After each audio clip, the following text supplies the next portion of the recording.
Bem-vindos a mais um episódio do podcast do PPGL. Eu sou a Yasmin, aluna do programa aqui no mestrado, e no momento eu faço uma pesquisa sobre o ensino de língua inglesa com orientação da professora Larissa Giordani Schmidt. E hoje é um dia muito especial porque eu tô com duas convidadas aqui e eu vou deixá-las se apresentarem para vocês. Bom, então eu me chamo Luana, eu sou aluna do doutorado aqui na UniOeste e também já fui aluna do mestrado na UniOeste sob a orientação da prof. Maricélia Nunes dos Santos. Olá, eu sou a Maricélia, sou professora do programa, atualmente estou também na coordenação do programa. Então hoje a gente tem um tema muito legal porque a gente se reuniu aqui para tirar algumas dúvidas de quem está entrando no programa, para falar de algumas coisas que são essenciais para quem faz parte do nosso programa, seja no mestrado quanto no doutorado. Então, prof, essa pergunta eu vou fazer para você. Quais são os primeiros passos ao entrar no programa? Então, a gente entrou e agora? O que faz? Eu sempre aconselho a conversar com os orientadores. Então, no momento da aprovação, né, da divulgação do edital, com o resultado final, já consta o nome do orientador. Então, esse primeiro contato com o orientador é importante para definir um plano de trabalho no decorrer do curso de mestrado ou de doutorado, né? Essa conversa é essencial para a definição mesmo de quais disciplinas vão ser cursadas, da necessidade de redimensionar, reorganizar o projeto de pesquisa.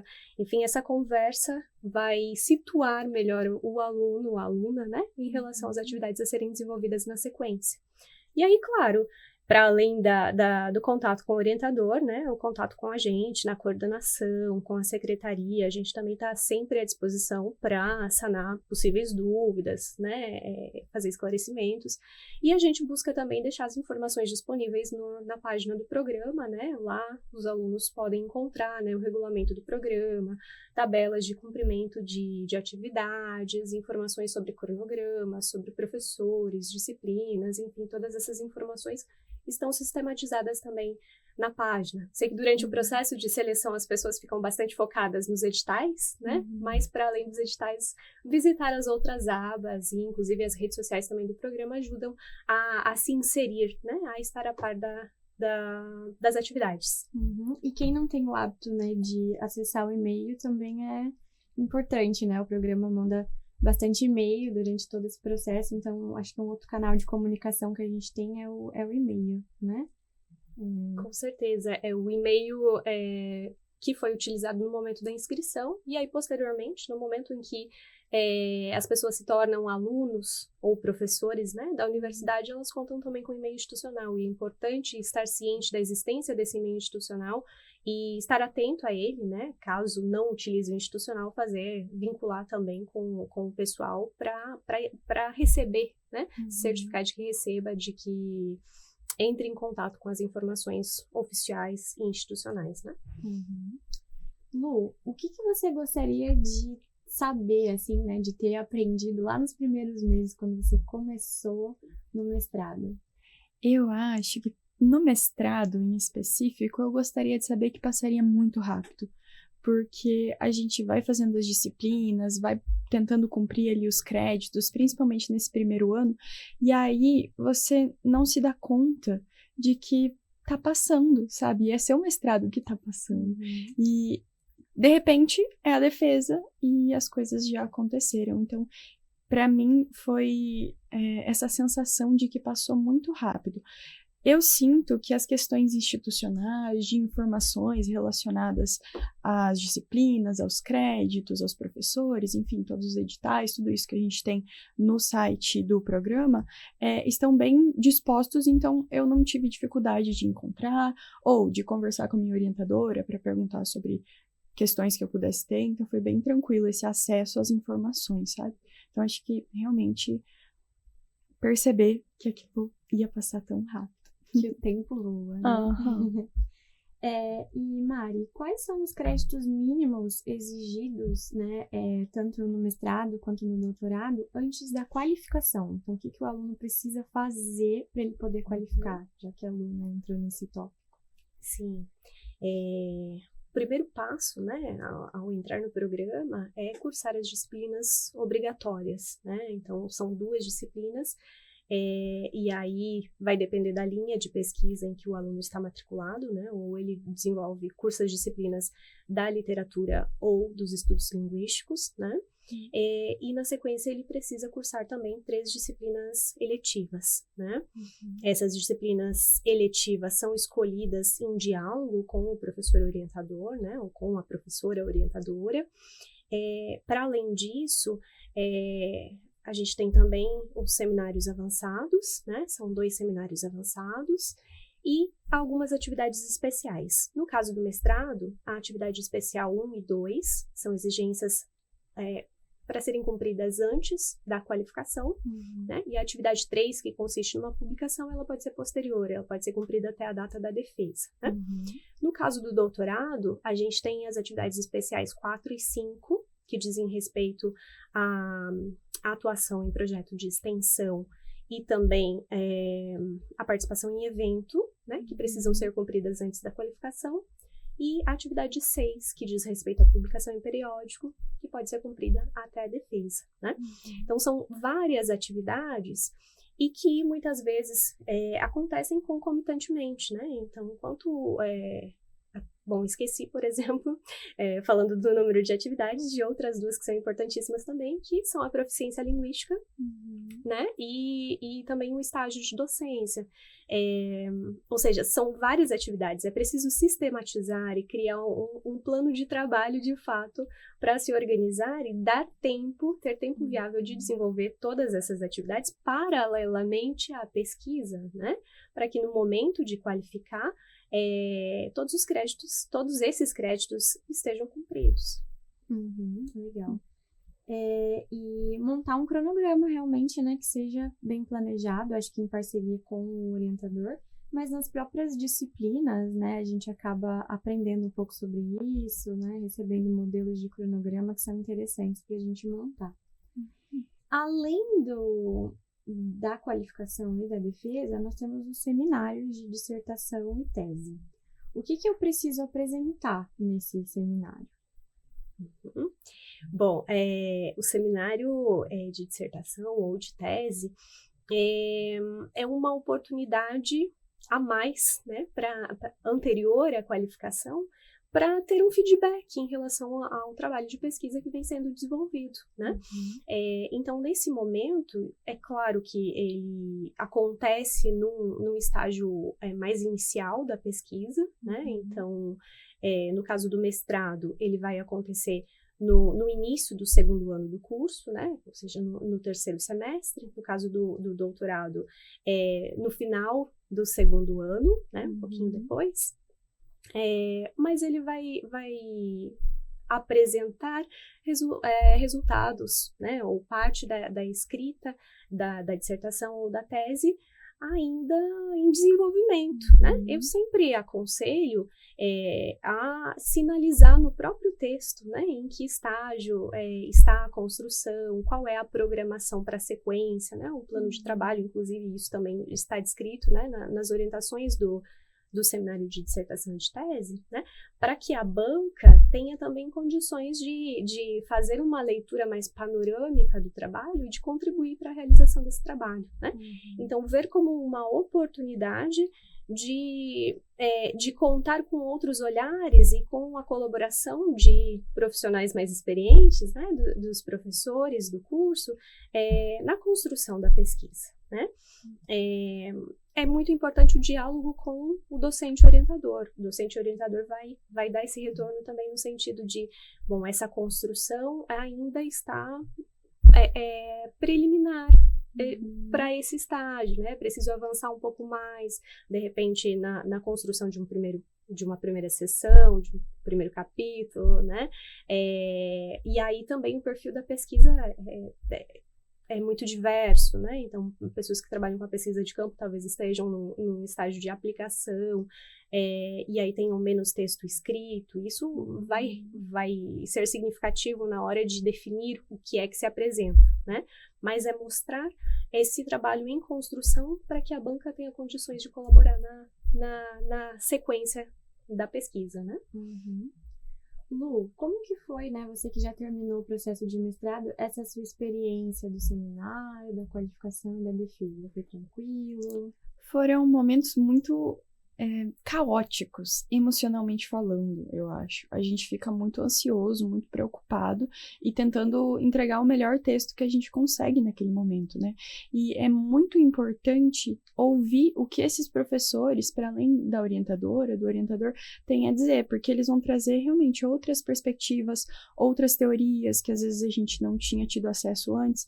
Então, isso é muito legal para dar outros caminhos para nossa pesquisa, né? Vai aprofundando, talvez, em alguns aspectos, ou mudando o rumo de outros, né? Eu lembro que na minha qualificação, eu mudei um pouco a organização do meu texto. Eu tinha um planejamento, e aí foi por outro caminho. De início eu não queria, fiquei bem resistente, mas aí eu comecei a entender qual que era o sentido daquela mudança, né? Então, eu acho que é muito importante entrar em contato com essas outras perspectivas. Isso também acontece em alguns eventos acadêmicos, né, que a gente apresenta, e aí a gente escuta os comentários dos outros professores ou até de alunos que estão assistindo aquele evento, né. Senti que me ajudou bastante a buscar outras teorias e estudar outras coisas que eu ainda não tinha estudado para minha pesquisa. Uhum. Eu acho que essa comunicação que acontece, né, no seminário, em todo o processo, é muito legal. Eu, por exemplo, que estou na área da linguística aplicada, eu fiz um processo de entrevistas. Então, quando eu trouxe no seminário já as perguntas da entrevista, eu tinha uma ideia de que aquilo estava pronto, porque eu tinha feito, a minha orientadora tinha aprovado, então eu estava assim, nossa, então se eu fiz e ela falou que tá ok, então esse é o trabalho pronto, eu não preciso mudar mais nada. Mas aí no seminário, com mais um olhar, a gente conseguiu ter mais ideias do que deveria ser perguntado e até acabou mudando um pouco o escopo, assim, né? Qual foi o foco final, assim, da minha pesquisa. Então, eu acho que quanto mais a gente tiver para mostrar, né? Por mais que a gente não precise ter pressa, mas para mostrar, assim, do que a gente planeja fazer já no seminário, melhor vai ser porque mais ideias vão surgir, né? E no fim, aquilo que a gente pensou em fazer no início muda, né? Nunca fica exatamente igual ao projeto que a gente escreveu para entrar. Acho que já se preparem que provavelmente vai mudar. E é uma lógica de ver como uma oportunidade, de fato, né? Então, a pesquisa, ela vai se redimensionando à medida que a gente fala sobre ela, que a gente torna pública, que a gente ouve os feedbacks de outros pesquisadores, às vezes mais experientes, às vezes com pesquisas semelhantes, né? Que tem como contribuir, como propiciar essa troca, né? Bom, e a gente tem que participar de eventos, né? E de publicações também. Então, o nosso curso oferece eventos e revistas, enfim, como é que funciona, prof? Bom, o programa de pós-graduação tem algumas revistas bastante consolidadas já, algumas delas são das mais antigas da universidade, né? A gente tem a revista de Literatura, História e Memória, a revista Línguas e Letras, a Travessias, a Onomástica desde a América Latina, que é uma das mais recentes, né? Então, nós temos um hall grande de revistas em que os nossos alunos e professores podem publicar, né? Os professores, às vezes, organizam dossiês temáticos também. E a gente recomenda também que, para além dos periódicos da própria instituição, se busque o contato com outros periódicos importantes, de renome, né? De relevância na área, de outras instituições, porque isso possibilita também o trânsito e a visibilidade das pesquisas realizadas aqui em outros espaços, né? Seja no país, seja também em periódicos internacionais. Então, é um trânsito muito bem-vindo, assim, que não se fique restrito às publicações internas, né? E no que diz respeito a eventos, né? Nós temos o Diálogos e Conexões, inclusive sobre o qual você pode falar, né? Porque está na organização desde que o evento surgiu, em que é voltado exclusivamente para a comunidade do PPGL, né? E, para além dele, outros eventos são realizados, né, promovidos ou com apoio do programa, ou organizados, coordenados por docentes do programa, como é o caso de um evento que a gente teve esse ano, né, de línguas para acolhimento, coordenado pela professora Aparecida, né, Professida. O evento de literatura, história e memória, né, que também tem sido realizado com periodicidade, que está previsto para este ano, né, para o mês de outubro. Enfim, uma série de eventos em que a gente espera, né, que haja envolvimento, participação dos nossos alunos, não só participação e comunicação, mas também envolvimento na organização, né? Eu costumo destacar que, a partir do momento que se ingressa no PPGL, se passa a ser também o PPGL, né? Então, que a gente se coloque nesse lugar de criar, inclusive quando a gente tem uma certa demanda de atividades, né? De propor, de trazer essas atividades e fazer com que aconteçam no âmbito da instituição também. Sim, e esses eventos, além de serem interessantes pela troca que a gente tem, né? Eles também possibilitam as publicações que são obrigatórias, né? Então, posso falar pelo evento Diálogos e Conexões, que a gente tem, né, para os alunos de mestrado, a publicação em anais, e para os alunos que estão no doutorado, a possibilidade de publicação em e-book. Então, você já risca ali uma das atividades obrigatórias, né, da lista. Então, é bem interessante participar, né? E para além disso, eu acho que a Lu talvez tenha essa experiência também de estar no mestrado e ser mais rápido, né? Que o aluno do mestrado, ele precisa correr com a publicação, né? Porque 2 anos passam voando, mas não só isso. As revistas, às vezes, elas têm um período em que elas estão aceitando publicações. Então, a gente precisa... submissões, né? Então, a gente precisa organizar o nosso calendário pensando no tempo em que a gente tem que defender, mas também no tempo das revistas, porque às vezes pode ser que não dê tempo de publicar a tempo, e aí isso é prejudicial também de alguma forma, né? Então, ficar atento com os dados aí, as datas.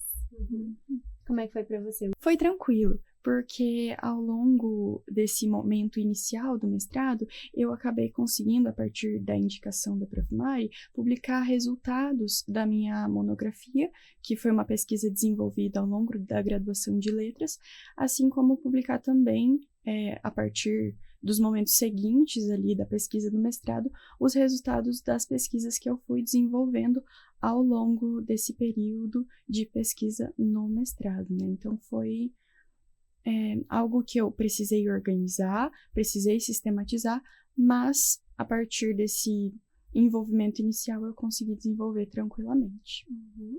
Bom, agora eu tenho uma pergunta para vocês duas, porque vocês são, né, aluna e orientadora, e eu queria saber alguma dica aí, né, de como lidar realmente com essa relação entre orientando e orientador, como é que é para vocês?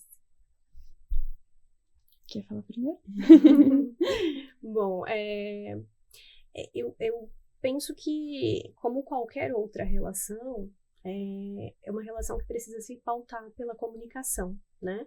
É sempre essa orientação que eu dou como coordenadora do programa, né? Para os orientadores ou para os alunos que procuram, né?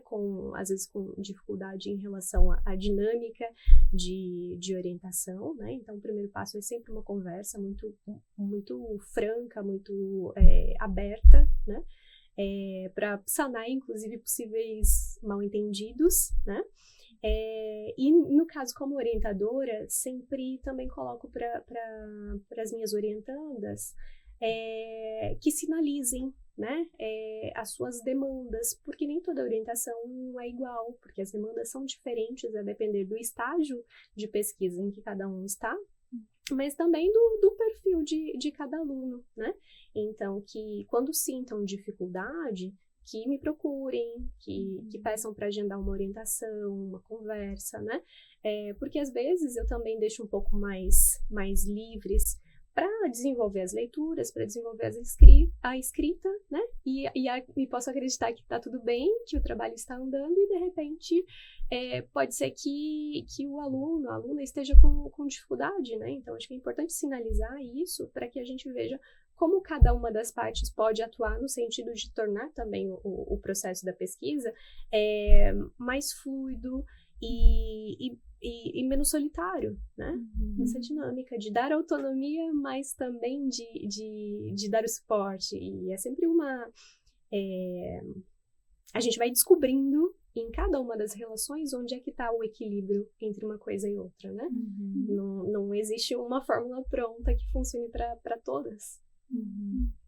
Eu acredito que isso da comunicação é muito importante, porque a gente, como orientando, tem que entender que às vezes o orientador tem outros orientandos, tem outras demandas, então a gente tem que mandar a nossa mensagem sabendo que talvez demore um pouquinho, e não tem problema. Assim como o orientador pode mandar uma mensagem ou mandar um e-mail, e aí a gente aguarda e responde quando a gente consegue também. Então, eu acho que é necessário ter paciência nessa relação e, ao mesmo tempo, respeito, né? Então, se pautar aí nesse cuidado e nessa empatia de pensar que a outra pessoa também está com várias demandas e precisa fazer e dar conta de várias coisas, assim como a gente precisa, né?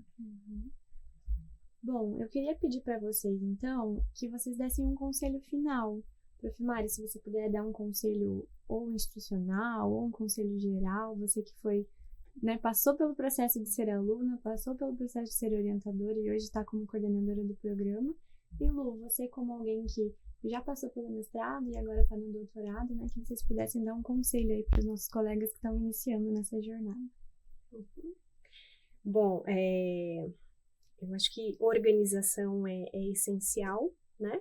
Para que a gente consiga desenvolver o trabalho, a pesquisa de uma forma satisfatória e não sofra também no processo, né? Então, eu aconselho que cada um se organize em relação ao seu plano de trabalho, às suas atividades. O diálogo com o orientador nesse processo é essencial, né? Mas que, para além disso, a gente se lembre, né, e aí eu me coloco nesse lugar também, de que a gente tem uma série de atribuições, a gente tem uma série de atividades a serem cumpridas, mas para além disso, o prazer de estar aqui, né, lembrar que a gente escolheu essas atividades, lembrar por que é que a gente escolheu, né, e desfrutar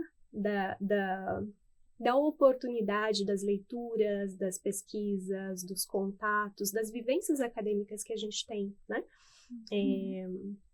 Para que não seja só uma obrigação, né? Para que seja, de fato, continue sendo uma escolha. E eu diria para levar esse processo com leveza, com abertura, permitir que as mudanças aconteçam e estar aberto para elas, sabe?